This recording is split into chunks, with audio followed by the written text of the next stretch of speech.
Do you want a better understanding of the doctrines of theology? Now, I know that those words sound big and maybe a little bit scary, but they have some simple definitions. Theology is basically the study of God, and doctrines is teaching. So, what are the main teachings of the study of God? What are the doctrines of theology? William Evans published a book in 1912 that covers the great doctrines of the Bible. And the book is comprised in a biblical approach. So what he does is he goes through some of these doctrines and he gives you the reference points and the basic arguments that you can find within the Bible itself.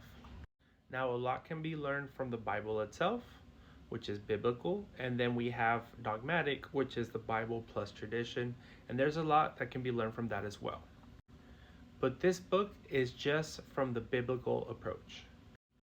Now, in the doctrines of God, he starts off an approach versus atheists. What are the doctrines that you can talk about God when in regards to talking with an atheist? So, what does an atheist believe? The atheist belief is that there is no God. So, the writers of the Old and New Testament take it for granted that you know that there is God. They never write it from the angle of them trying to prove it to you. So their point is that there is a universal belief that God exists. Then you have the cosmological argument. This is the argument from Cause. In short, every house has a builder.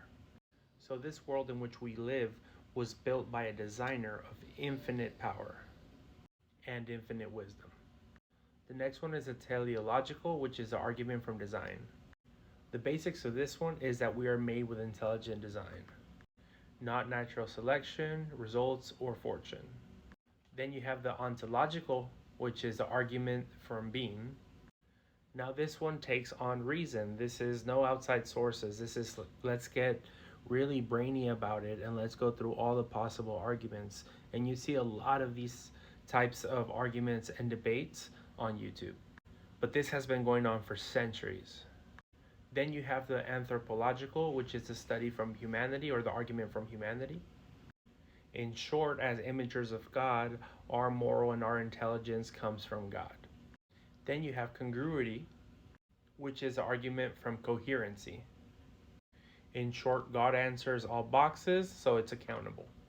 Then you have scripture, which is the argument from testimony. So those are the basics. Now remember, these are all to be taken collectively, not individually. So now you have a starting point to go more in depth.